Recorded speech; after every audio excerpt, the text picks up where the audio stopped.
Pemirsa, lagi-lagi razia protokol kesehatan diwarnai debat dan adu mulut antara petugas dan pelanggar. Sempat menolak diberi sanksi, pelanggar yang merupakan sopir angkutan umum akhirnya tak berkutik dan hanya bisa pasrah menjalankan hukuman. Pak, kan kelupa pakai masker. Dengerin, Pak. Dengerin. Saya yang bicara sekarang. Dengerin tuh. Suaranya tuh udah diam. Kenapa?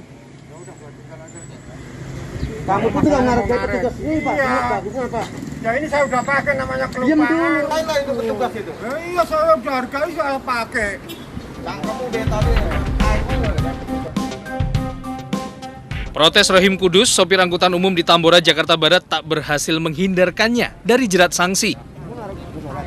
Iya, Pak. Meski sempat protes dan terlibat adu mulut dengan petugas dan bahkan harus diamankan personel TNI, ia tak bisa mengelak dan harus menjalankan sanksi sosial, membersihkan fasilitas umum. Sanksi ini dijatuhkan karena Rohim tak mengenakan masker dengan baik dan benar.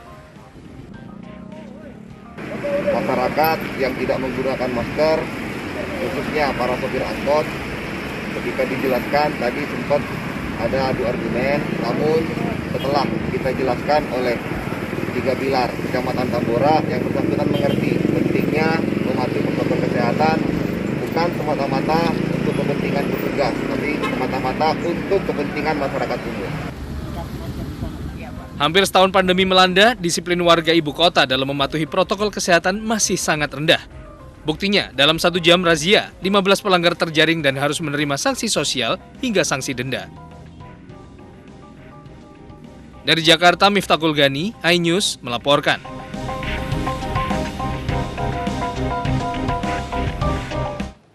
Di Lembang, Jawa Barat, kerumunan ratusan komunitas motor yang melanggar protokol kesehatan dibubarkan oleh petugas. Pembubaran dilakukan guna mencegah penyebaran virus corona.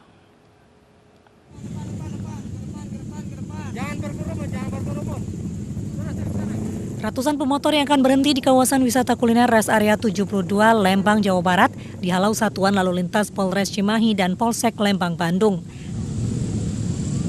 Satu persatu dibubarkan petugas, hal ini dilakukan untuk mencegah penyebaran virus COVID-19 karena berkerumun. Tak pandang bulu, para pelanggar protokol kesehatan yang membandel tetap ditindak dan diberi sanksi. Kami arahkan himbau daripada masyarakat komunitas kendaraan bermotor yang terjadi di kawasan kuliner Rest Area 72 Kabupaten Bandung Barat di Lembang, diarahkan supaya tidak adanya kerumunan orang yang sangat signifikan yang menimbulkan kembali daripadanya COVID-19. Petugas gencar menertibkan pelanggar protokol kesehatan guna mencegah penyebaran virus corona. Penertiban dan razia semakin intensif dilakukan petugas sejak sebelum libur Natal hingga Tahun Baru. Dari Kabupaten Bandung Barat, Jawa Barat, Yuwono, iNews melaporkan. Tingginya jumlah pasien COVID-19 yang masuk membuat ruang IGD RSUD Sidoarjo penuh. Akibatnya pihak rumah sakit terpaksa menolak pasien yang datang.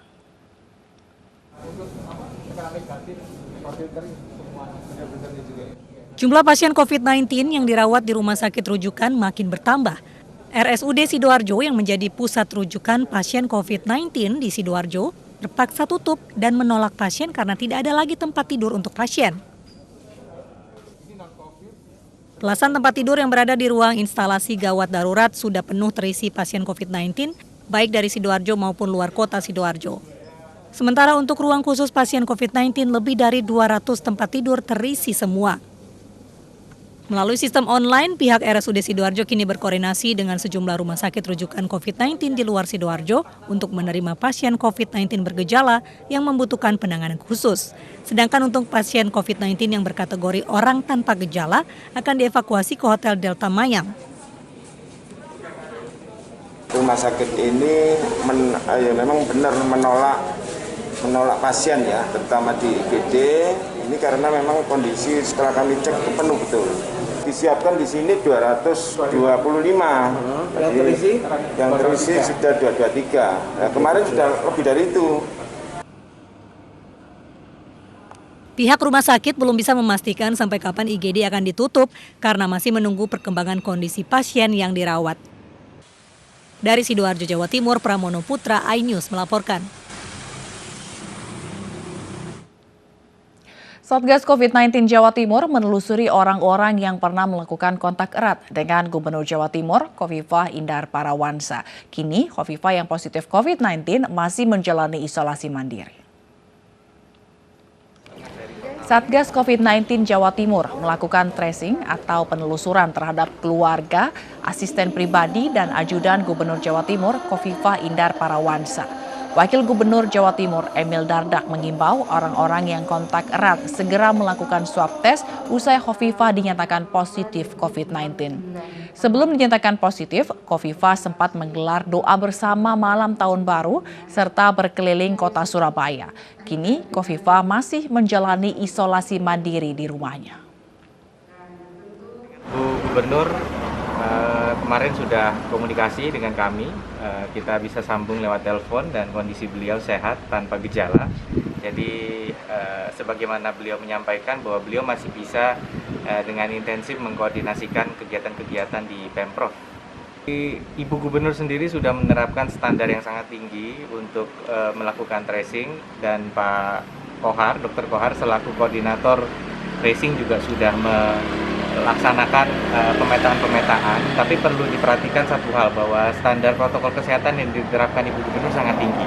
Jaga jarak, pakai masker, ini kan didesain untuk kita mengantisipasi kalau ada di sekitar kita yang memiliki COVID tanpa gejala. Sehingga tentunya dengan aktivitas beliau yang sangat tinggi dalam melayani masyarakat, dilakukan pemetaan yang sangat spesifik mengenai siapa saja yang kontaknya sangat erat. Namun demikian, bahkan untuk kontak-kontak erat tersebut sebenarnya kita meyakini protokol kesehatan diterapkan dengan baik. Tetapi Ibu Gubernur yang langsung sudah berkoordinasi dengan Pak Dr. Kohar untuk melakukan penelusuran.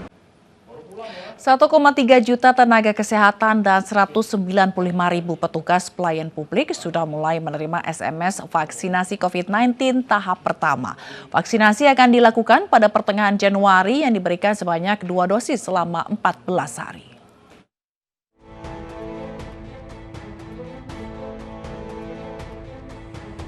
$1,8 juta dosis vaksin Sinovac telah tersimpan di PT Bio Farma, Jalan Pasteur, Kota Bandung, Jawa Barat. Rencananya vaksin gelombang kedua ini akan menjalani tes sebelum digunakan untuk vaksinasi pada masyarakat. Sebelumnya, 1,8 juta dosis vaksin asal pabrikan Cina, Sinovac, tiba di Bandara Soekarno-Hatta, Tangerang, Banten pada Kamis lalu. Vaksin tiba dibawa oleh pesawat Garuda Indonesia. Datangnya vaksin gelombang kedua ini menggenapi total 3 juta dosis vaksin Sinovac yang dikirim ke Indonesia. Dan hari ini kita menyaksikan bersama datangnya batch kedua dari vaksin Sinovac ke Indonesia. Insya Allah dengan doa seluruh rakyat Indonesia, kami harapkan sebelum rakyat Indonesia kembali masuk bekerja di bulan Januari, insya Allah vaksin ini sudah bisa kita distribusikan ke 34 provinsi Indonesia untuk kita bisa mulai program vaksinasi ya. Rencananya pada tahap pertama seluruh vaksin yang dipesan oleh Indonesia akan disuntikan kepada garda terdepan penanganan COVID-19. Calon penerima vaksin COVID-19 tahap pertama bisa mengecek di web pedulilindungi.id dengan memasukkan nomor identitas penduduk, kemudian memasukkan kode Renew Capta. Dan akan muncul informasi apakah termasuk pada calon penerima vaksinasi tahap pertama atau tidak. Bagi tenaga kesehatan yang belum termasuk mendapat vaksinasi COVID-19, gratis pada periode ini bisa juga melengkapi data diri dan dilengkapi dengan surat keterangan tenaga kesehatan yang dikirim ke email vaksin@pedulilindungi.id. Jika sudah terdaftar sebagai penerima vaksin, calon penerima vaksin dapat melakukan registrasi ulang di aplikasi Peduli Lindungi atau web pedulilindungi.id. Kemudian akan diarahkan untuk melakukan panggilan ke bintang 119 pagar. Kementerian Kesehatan juga sudah mulai mengirimkan SMS kepada seluruh penerima vaksin COVID-19 yang telah terdaftar pada vaksinasi tahap pertama sejak 31 Desember lalu. SMS dikirimkan dari Peduli COVID yang menyertakan nama penerima vaksin beserta nomor kependudukan. Pada tahap pertama vaksinasi, kelompok prioritas penerima vaksin adalah 1,3 juta tenaga kesehatan dan 195.000 petugas pelayan publik. Tim Liputan, iNews melaporkan. Ini ibu sedang susah merintih dan berdoa. Ribuan wisatawan di Pantai Anyer dan Carita Pandeglang, Banten abaikan protokol kesehatan. Selengkapnya sesaat lagi, tetaplah bersama kami.